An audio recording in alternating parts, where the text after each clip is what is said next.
Hello students, कैसे हैं आप लोग। Welcome to this session. My name is doctor Kavita Rawat, your English teacher from ICT virtual classroom. Yesterday we completed the poem Wind. Today we are going to discuss the question answers of this poem Wind. तो अभी वो जो clear हो गया होगा कि यहाँ पे सुब्रमण्य भारती ने जो इसके पोएट हैं किस तरह से विंड के थ्रू जो हमारी लाइफ में चैलेंजेस आते हैं उस यहाँ पे उसके तरह जो है हमें यहाँ पे डिस्कस कराया कि किस तरह से विंड जो है इंटरसेक्शन करती है. जैसे यहाँ पे हमने बहुत सारे एग्जाम्पल्स पढ़े थे, उसी तरह से हमारी लाइफ में जो डिफिकल्टीज आते हैं, चैलेंजेस आते हैं, तो हमें उनसे डरना नहीं चाहिए, फ्राइटन नहीं होना चाहिए, बल्कि क्या करना चाहिए, आपको उनको फेस करना चाहिए और ओवरकम करना चाहिए. तभी आप लाइफ में you become successful person, right. तो विंड को अगर आप बोलेंगे, जैसे यहाँ पे पोएट ने बोला सुब्रमण्य भारती ने, कि किस तरह से अगर आप पोएट विंड को बोलेंगे कि भाई स्टॉप या कम स्लोली, तो क्या वो आपका कहना मानेगी? ऑब्वियसली नहीं मानेगी. आपको उसके साथ एक डील करनी है. आपको अपने आप को क्या बनाना है बच्चों? स्ट्रांग बनाना है. अगर you have to face your problems और चैलेंजेस या डिफिकल्टीज को लाइफ की अगर आपको फेस करना है, तो आपको क्या करना है बच्चों? You have to become strong. आपको स्ट्रांग बनना है टू फेस दो चैलेंजेस और उनको ओवरकम के क्या बनना है? एक सक्सेसफुल पर्सन. क्लियर बच्चों?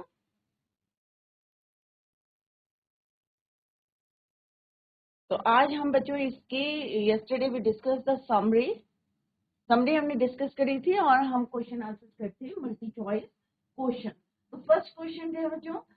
ऑब्वियसली क्या है? Name of the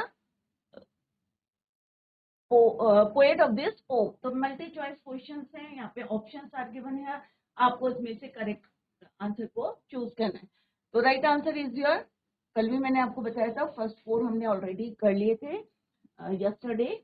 Subramanya Bharti original जो इसके पोएट हैं वो कौन है? सुब्रमण्य भारती तमिल पोएट हैं. और इसको ट्रांसलेट किसने करा था बच्चों? A.K. रामानुजन ने, जो एक कन्नड़ पोएट थे और कन्नड़ और इंग्लिश में वो पोएट्री को जो है किसी भी पोम को ट्रांसलेट कर, राइट. तो अगर आपके एग्जाम में आएगा तो सुब्रमण्य भारती, अगर आएगा किसने ट्रांसलेट करी, then you write A.K. Ramanujan. Next question क्या है बच्चों? We can make friends with the wind god. हमें अगर विंड गॉड के साथ फ्रेंडशिप करनी है, तो यहाँ पे पोएट ने क्या बताया है बच्चों? आपको क्या करना है? ईमानदार होना है, या ट्रू होना है, या स्ट्रांग होना है. तो ऑब्वियसली विंड गॉड क्या करते हैं? जब भी आते हैं तो डिस्ट्रक्शन करते हैं, सारी चीजें तोड़ फोड़ करते हैं. तो आपको क्या करना है? उसके लिए स्ट्रांग बनना है. तो right answer is your strong. What is the wind poke fun at? अब किसका मजाक करती है विंड? ऑब्वियसली जो वीक है, weak houses and weak doors, weak rafters and weak wood, या weak hearts and weak bodies. But nearest answer कौन सा है? Which one is the nearest answer? तो फोर्थ क्या है बच्चों? एनी लिविंग और नॉन लिविंग. अब विंड को ये तो नहीं पता ना बच्चों, विंड गॉड को, कि ये जो है लिविंग है या नॉन लिविंग है, मुझे इसे नुकसान पहुंचाना है या इसको पहुंचाना है. तो उसके माइंड में ऐसा कुछ नहीं रहता है, चाहे वो लिविंग हो चाहे नॉन लिविंग हो. Thing that is weak and crumbling. चाहे वो लिविंग है नॉन लिविंग है, बट क्या कैसे हैं? वो कमजोर हैं और क्रम्बलिंग है. क्लियर?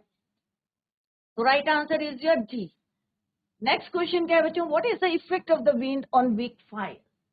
अगर कोई कमजोर जो है आग होती है, तो उस पर क्या असर होता है विंड का? तो मेक्स देम स्ट्रॉन्गर, क्या उनको बहुत ज्यादा स्ट्रॉन्ग बनाती है, या ब्लो देम आउट, या उन्हें बुझा देती है, let them burn as before, या उनको जलने देती है जैसे पहले जल रहे हैं, या ऑल द ऑप्शन सब करेक्ट. तो ऑब्वियसली जो वीक होते हैं तो उन्हें क्या करती है? ब्लो देम आउट, बुझा देती है. बट हमने देखा था कि अगर बहुत ज्यादा आग लगी है तो वो क्या करती है? और ज्यादा उसको फ्लोरिश करती है, और ज्यादा वो आग जो है, जैसे जंगल में या फॉरेस्ट में आपने देखा होगा किस तरह से वो फैलती रहती है. क्लियर? तो फर्स्ट का आंसर क्या है बच्चों? सुब्रमण्य भारती. सेकेंड का answer is your strong. Third का आंसर है एनीथिंग, एनी लिविंग थिंग और non living thing that is weak and crumbling. And fourth का आंसर है blow them out. Clear? Next question है बच्चों, what sort of houses does the poet ask us to make? अब poet ने यहाँ पे क्या बोला है हमें, किस तरह के घर बनाने हैं, क्या वीक बनाने हैं या स्ट्रांग बनाने हैं। Let's see the option. Luxury जो है हाउसेस, हट्स, या स्ट्रांग हाउसेस या वीक हाउसेस। तो ऑब्वियसली हमें यहाँ पे पोएट ने बोला है हमें कैसे घर बनाने हैं बच्चों, strong houses. C option is the right answer. Next question है, who does the wind make fun of.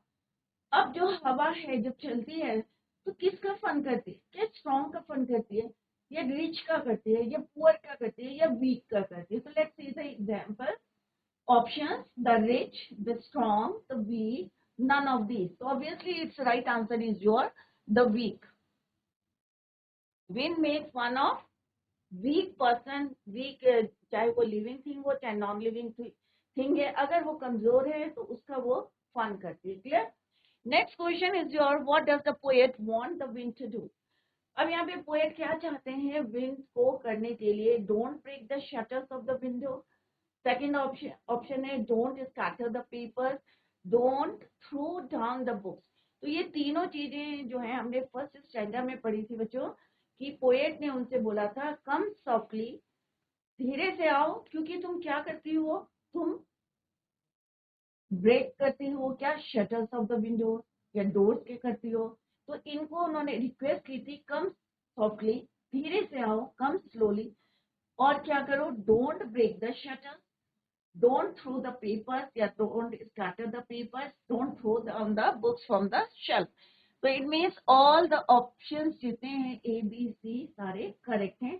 तो पोएट ने यही जो है he wants the wind to do कि ब्रेक मत करो shutters of the windows, scatter ना करो पेपर को, and don't throw down the books. Next है, what is the moral of this poem. अब मॉरल क्या है, इससे क्या मैसेज मिलता है बच्चों, आपको क्या शिक्षा मिलती है, to be firm and strong and never be defeated by any obstacle. Obstacle क्या होता है बच्चों, रुकावट। या प्रे टू गॉड, या आपको भगवान से प्रार्थना करनी है, या डोंट बी वीक, कमजोर मत बनो, या रिक्वेस्ट विंड, या आप रिक्वेस्ट करें।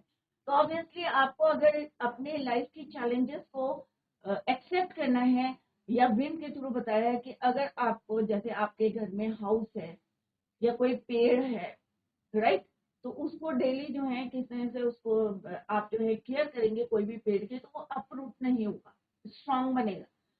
तो अपनी जो भी चीजें हैं उनको संभाल के रखो, फॉर्म करो, मजबूत बनाओ, जिससे कि विंड का उस पर इफेक्ट ना हो। तो यहाँ पे पोएट क्या चाहते हैं, he want us to be form, strong and never be defeated by any obstacle. कोई भी रुकावट आए उससे हमें डरना नहीं है। तो मैसेज यही देने की कोशिश करिए फ्रॉम दिस पोम कि हमें स्ट्रॉन्ग होना है टू एक्सेप्ट द चैलेंज, और हमें क्या करना है, एक्सेप्ट करना है challenges positively. Clear? The first answer is your strong houses. Second is your the weak. Third is your all of the above. And third का है be firm and strong and never be defeated by any obstacle. Clear? Next है बच्चे, अभी हमने multi choice questions करी हैं। अब क्योंकि ये कि फॉर्म है तो हम देखेंगे यहाँ पे लिटरेरी डिवाइसेस आर यूज। तो different literary devices are use. Let's see कौन कौन से यहाँ है। पहला मैंने आपको बताया था कि यहाँ पे रेपिटेशन है, क्योंकि डिफरेंट वर्ड्स, क्रम्बलिंग एक वर्ड बताया था, और भी है different words are use in this poem. तो रेपिटेशन है एक, तो दूसरा है anaphora, personification, alliteration and symbolism. Clear. तो फर्स्ट देखते हैं बच्चों, द एंटायर पोएम में जो कोई है, कोई राइम स्कीम नहीं है, 3 वर्ड्स में लिखी गई है, और different literary device are use. Let's see, देखते हैं कौन कौन से हैं बच्चों। First one is your anaphor. तो एनाफोरा मैंने पहले भी आपको बताया है, when a word is repeated at the start of 2 line, 2 consecutive line में अगर कोई वर्ड रिपीट हो रहा है तो that is called your anaphora. तो लाइन सेकंड, थर्ड, फोर्थ, अगर आप सेकंड, थर्ड, फोर्थ लाइन को देखेंगे तो डोंट वर्ड इज यूज। तो चेक द पोम, पोम को चेक करें आप। एक मैं आपको करके दिखाती हूँ बच्चों, डोंट वर्ड, और 6, 7, 8 में क्या है आपका, you word is repeated.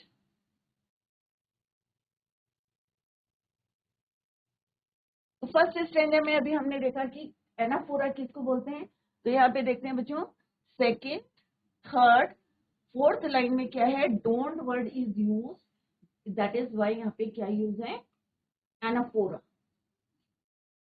You. तो second, third, fourth, fifth, six, seventh, eighth, six, seventh, eighth में क्या है कॉमन, यू।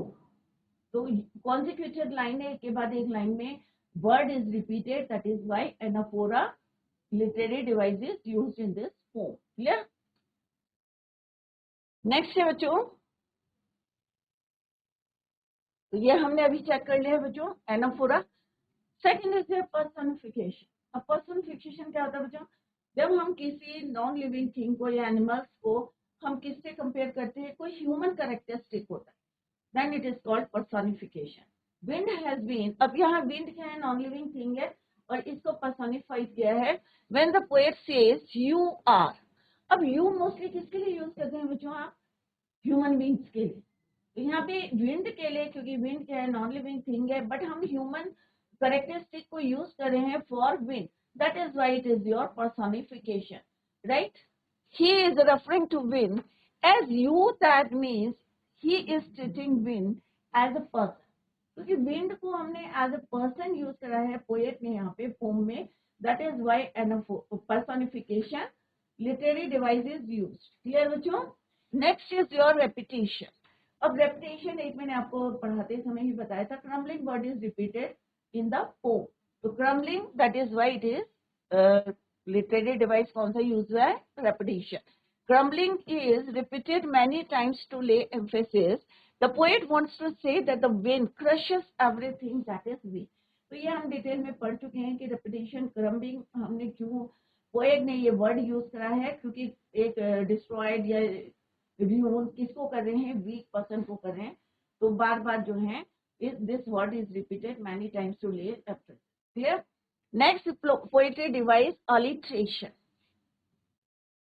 अलिट्रेशन क्या होता है बच्चों, the repetition of consonant sound. अब सारे बच्चों को पता होगा कि हमारे जो हैं 26 लेटर्स होते हैं, अल्फाबेट्स होते हैं, इसमें से 21 आपके कॉन्सोनेंट होते हैं, 5 क्या होते हैं बच्चों, वॉवल्स होते हैं। तो यहाँ पे क्या बोला है बच्चों, रेपिटेशन ऑफ कॉन्सोनेंट साउंड, किसको छोड़ के, वॉवल्स को छोड़ के, ए ई आई ओ यू को छोड़ के। Clear? In close connection wind विनोज, तो यहाँ पे किसका साउंड आ रहा है बच्चों, डब्ल्यू का आ रहा है, वी डब्ल्यू, यहाँ पे विंड, विनोज, तो साउंड किसका आ रहा है बच्चों, consonant sound, that is why it is your alliteration. Next क्या है बच्चों, सिंबोलिज्म। पूरी पोम में आपने देखा होगा कि किस तरह से symbolism means that the thing refers to some other thing, the wind is a symbol, it refers the challenges in life. जैसे मैंने पहले भी बताया था आपको कि विंड को यहाँ पे पोएट ने कैसे लिया है, as a symbol of our challenges, difficulties, problems जो हम फेस करते हैं इन आवर लाइफ। तो विंड क्या है यहाँ पे, इट इज द सिंबल, किसका सिंबल है, चैलेंजेस, प्रॉब्लम्स, डिफिकल्टीज जो हमारी लाइफ में है उनके लिए। क्लियर? तो that is why symbolism literary device. तो हमने देखा कि different literary devices are used here, जो हमने अभी डिस्कस करे हैं। फर्स्ट वन इज एनाफोरा, अभी मैं रिपीट कर रही हूँ। एनाफोरा क्या होता है बच्चों, when a word is repeated, और रिपीट कहाँ होता है, बीच में नहीं होता है बच्चों, इसका भी आपको ध्यान में रखना है, repeated at the start of two consecutive line। अब consecutive line कौन सी होती है, एक के बाद जो एक लाइन होती है, बट स्टार्टिंग में आपको देखना है कि कोई वर्ड रिपीट हो रहा है, जैसे अभी हमने यहाँ देखा सेकंड थर्ड लाइन में don't word is used, and same in 6, 7, 8 line में you word is used, that is why it is your anaphora. Next is your personification. तो विंड को पर्सनिफाइड किया गया है यू से, पर्सन से, क्योंकि हम यू किसके लिए यूज करते हैं, ह्यूमन कैरेक्टरिस्टिक से हम यू किसके लिए यूज करते हैं, ह्यूमन बींग्स के लिए, बट हम इसको यहाँ पे किसके लिए यूज करें, non living thing, that is your wind, that is why personification literary devices use. Next is your repetition. तो वर्ड, जो भी कोई वर्ड अगर यूज हो रहे हैं, रिपीट हो रहे हैं again and again, then it is called repetition. Next is your alliteration, consonant sound if repeated in the line, then it is called alliteration. Next is your symbolism. तो यहाँ पे विंड क्या है? Wind is a symbol. किसका symbol है?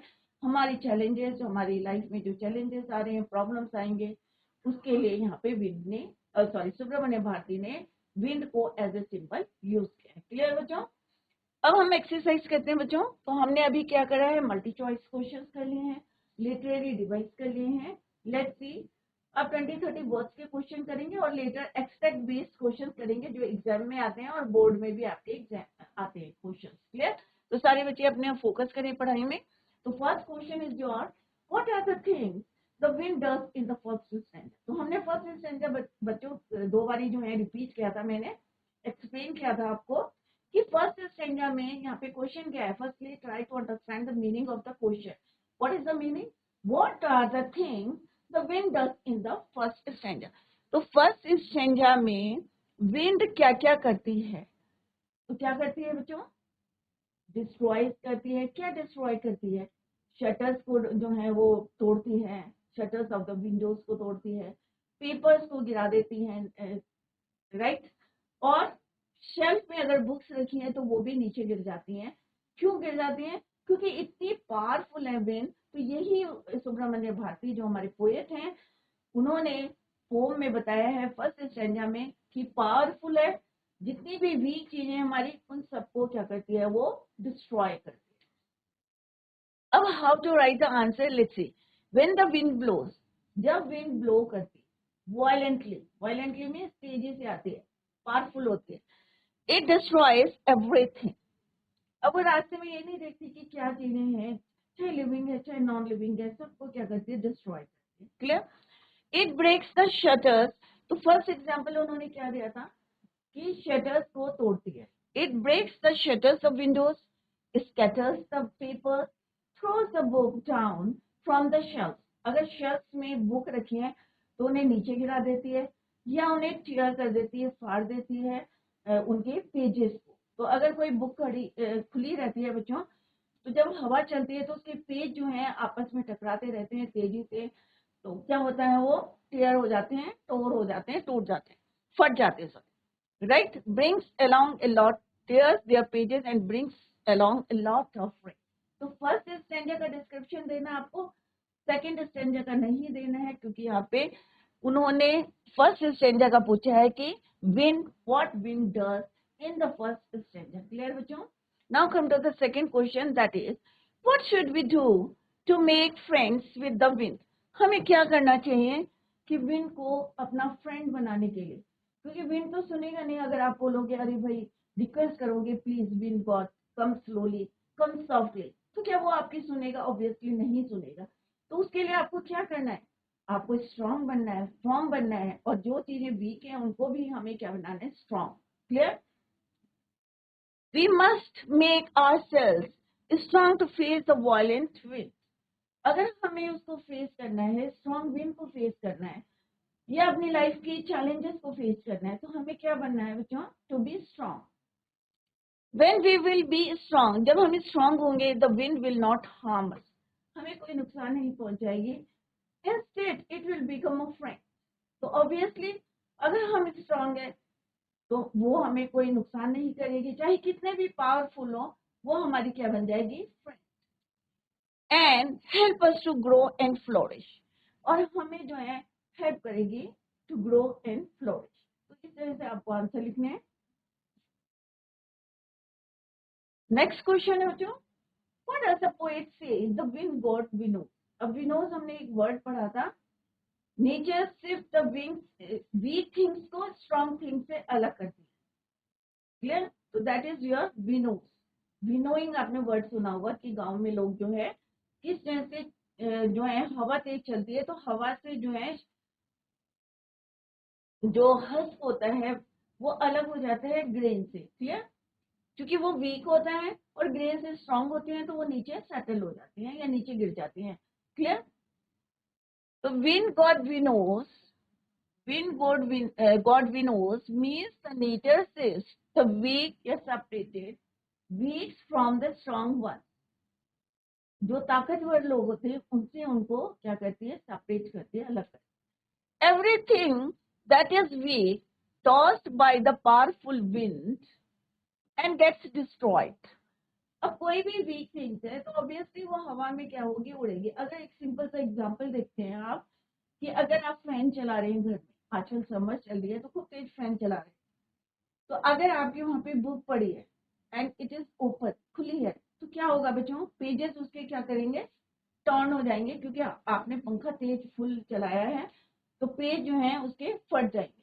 तो same है, जब विंड को आप अगर इमेजिन करेंगे कि अगर वो बहुत ज्यादा पावरफुल है, तो जितने भी आपकी वीक थिंग्स है, या आपके विंडोज के शटर्स ओपन है, खुले हुए हैं, या आपकी शेल्फ में बुक रखी है, या पेपर्स रखे हैं, तो किस तरह से उनको वो डिस्ट्रॉय करती है। Clear? Just like winnower separates the grains of wheat from the chaff, similarly the wind god separates the weak from the strong. जैसे हमने पहले भी डिस्कस किया है कि विंड को क्या माना है उन्होंने, एज ए सिंबल, हमारे जो लाइफ में चैलेंजेस है उसका सिंबल माना है। तो यहाँ पे विंड गॉड सेपरेट, किसको सेपरेट करती है, वीक को, जो वीक पर्सन है स्ट्रॉन्ग पर्सन से उनको अलग करती है। What do the last four lines of the poem mean to say? अब लास्ट फोर में क्या मैसेज दे रहे हैं, कि अगर आपको अपने चैलेंजेस या प्रॉब्लम से अगर फेस करना है उन्हें, तो आपको क्या बनना है, स्ट्रांग बनना है। अगर आप स्ट्रांग नहीं बनते और गिव अप कर देते हैं, तो ऑब्वियसली आप किस कैटेगरी में जाएंगे, वीक। क्लियर? और आपको कोई भी जो है ओवर पार कर लेगा, आपको नुकसान भी पहुंचा सकता है, प्रॉब्लम भी क्रिएट कर सकता है, क्योंकि आप वीक है, आपने गिव अप कर लिया है। तो आपसे लोग आगे निकल जाएंगे और आप क्या रहेंगे बच्चों, पीछे रहेंगे। तो अभी आप जो है स्टूडेंट हैं, तो हर पोम में या हर चैप्टर में आपको एक मैसेज कन्वे हो रहा है बच्चों, तो ध्यान से पढ़ें और एक्सेप्ट करें उस चैलेंजेस को, या जो मैसेज दे रहा है उसको एक्सेप्ट करें कि how to face the challenges of your life. Clear?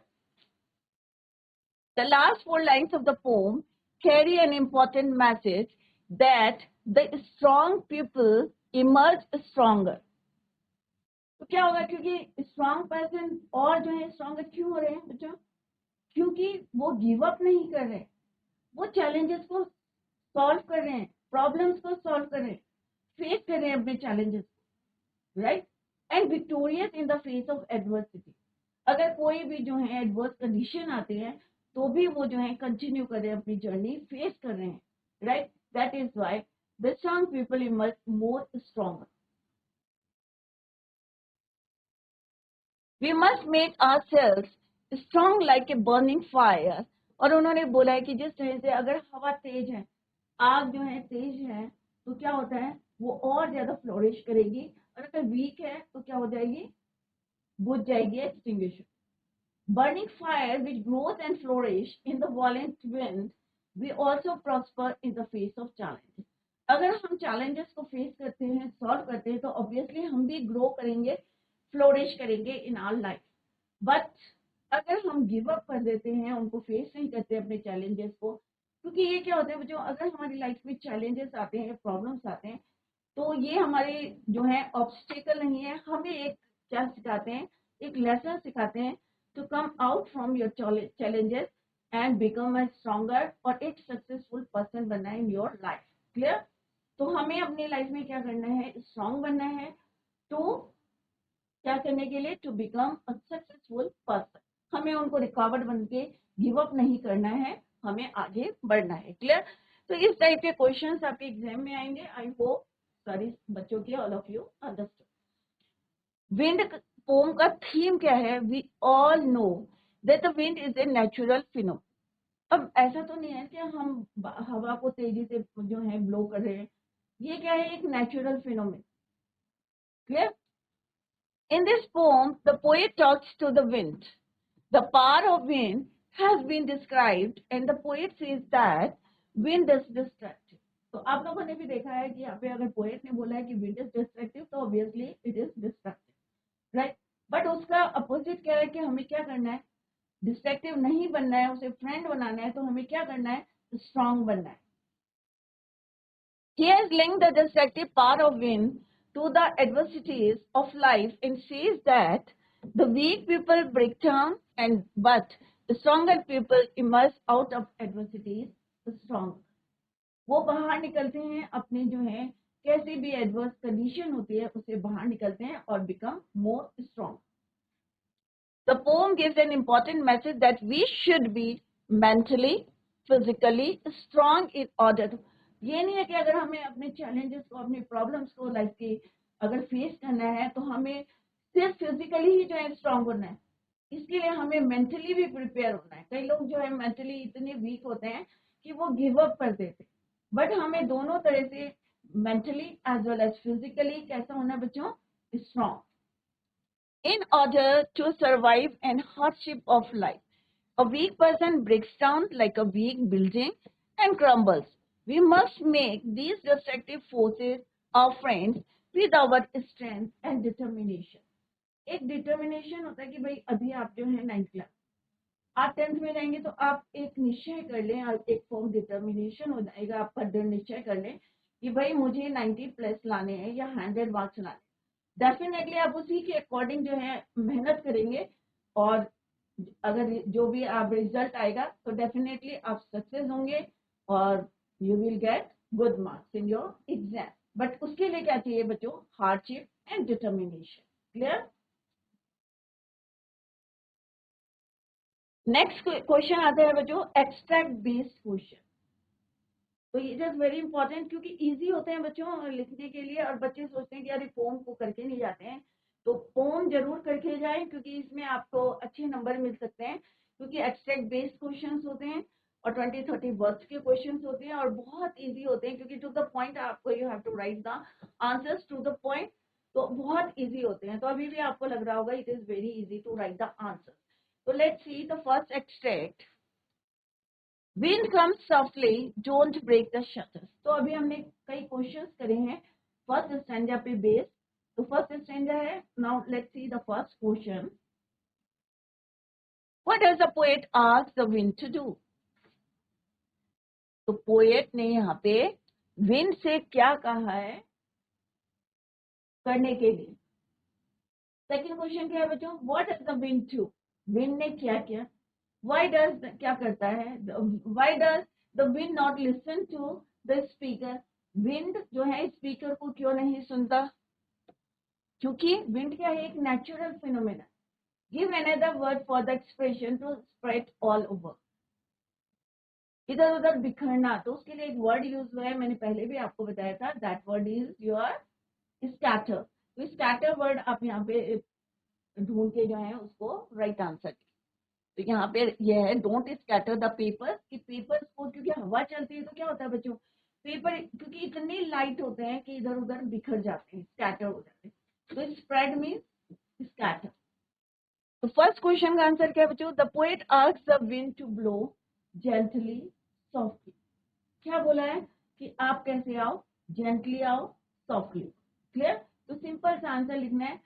What does the poet? तो आपको सिंपल लिखना है the poet asks the wind to blow softly. Clear?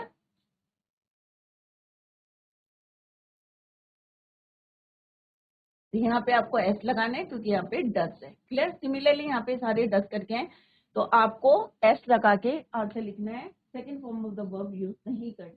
Clear? Next question क्या है बच्चों? What does a wind do? अब wind क्या करती है? ऑब्वियसली यहाँ पे सारे आंसर लिखा है, यहीं से आपको लिखना है.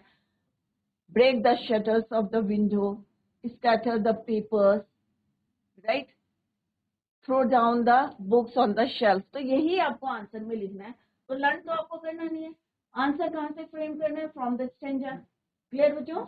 तो let's see the wind breaks. अब मैंने जैसे पहले बताया कि यहाँ पे क्या करना है, आपको एस लगा के आंसर देने हैं क्योंकि 10 करके क्वेश्चन पूछा है. The wind breaks the shutters of the window. First second line में it spreads the loose sheets everywhere and it throws the book off from its rack. Shelf से नीचे गिरा देती है. तो ये काम करती है कौन? Wind. Clear?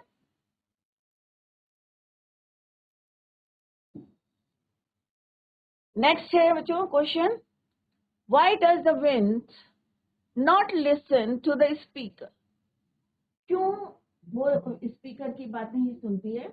The wind does not listen to the speaker because it does what it wishes to do. कि जो वो चाहती है वही क्यों करती है बच्चों? तो आगे आप ये भी लिख सकते हैं because it is a natural phenomenon. क्योंकि ये क्या है, प्रकृति ने जो है हमें जो है इतने सोर्सेज भी दे रखे हैं, आप देख सकते हैं, उनको हम यूज भी करते हैं. तो विंड क्या है, एक नेचुरल फिनोमेना, राइट. तो यहाँ पे आपको यही लिखना है और यहाँ पे भी ये भी लिख सकते हैं because it is a natural phenomena. Clear. Next है आपको टू स्प्रेड ऑल ओवर. इसका मतलब जो है वर्ड जो है सिनोनिम इसका, ये same meaning word, that is your scatter. तो बाहर से नहीं लिखना है आपको, स्ट्रेंजर से ही ढूंढ के आपको आंसर लिखना है. तो स्कैटर क्या है? Scatter is another word for expression to spread all over. Clear? तो इस तरह से एग्जाम में क्वेश्चंस आएंगे, स्टैंजा बेस्ड आएंगे, तो इस तरह से आपको आंसर्स लिखने हैं. क्लियर. नेक्स्ट है बच्चों, there look what you did. You threw them all down. You tore the pages of the book. You brought rain again. तो फर्स्ट क्वेश्चन क्या बच्चों? Who is you? तो जैसे हमने कहा था कि personification literary device is used here, क्योंकि हमने विंड के लिए क्या यूज करा है बच्चों? यू. क्लियर. तो यहाँ पे क्वेश्चन क्या है? Who is you in the above line. तो यू कौन है? विंड है. क्लियर. नेक्स्ट क्वेश्चन क्या है? What does it done. क्या करती है? तो यहाँ वाली स्ट्रेंजर के आपको आंसर लिखने हैं, फर्स्ट स्ट्रेंजर के आंसर नहीं लिखने हैं. तो यहाँ पे क्या क्या बताया उन्होंने? तोड़ द. अब वो कह रहे कि देखो कि तुमने कितना नुकसान किया है. क्या किया है तुमने? What you did? You tore the pages of the book. You brought in again. तो यहाँ पे यही लिखना है आपको. ये नहीं लिखना है कि break the shutter of the windows, ये वाले आंसर नहीं लिखने हैं आपको. स्टैंजा में जो दिया है वही आंसर लिखना है. तो यू इन द अबव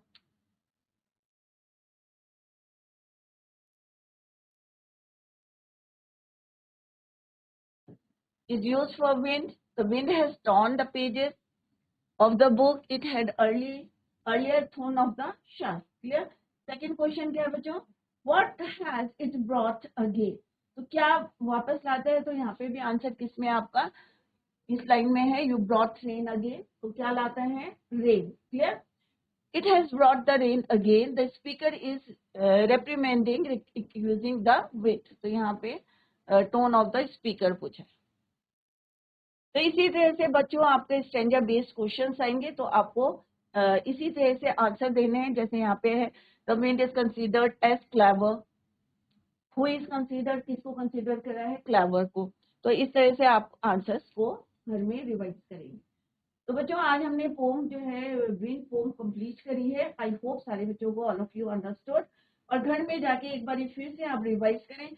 और अभी जो है जितने भी क्वेश्चन कराए, चाहे एमसीक्यू क्वेश्चन है, 20-30 वर्ड्स के क्वेश्चन है या एक्सटेंट बेस्ड क्वेश्चन है, सबको अभी लर्न करें क्योंकि टाइम जो है वेरी शॉर्ट है, कम है समय. और साइड बाय साइड आप जो है लर्न करते रहे क्वेश्चन आंसर. तो बच्चों that's all for today. Thank you so much. Bye. Take care. Have a nice